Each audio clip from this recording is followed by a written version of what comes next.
Hello! Today I want to make a little video about how to make your own custom stitches on your BERNINA 880 Plus.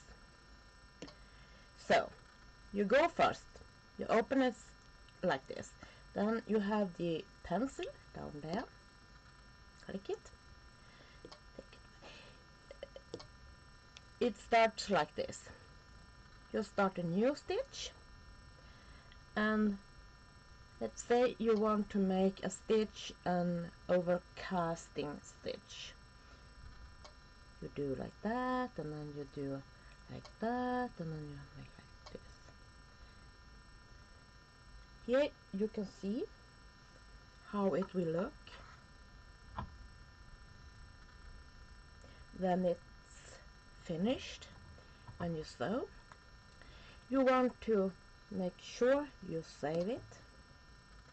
You want to save it to your part folder, and here you have and you want it in this, and you click OK, and here you can see the stitch, how it will look like when it's finished.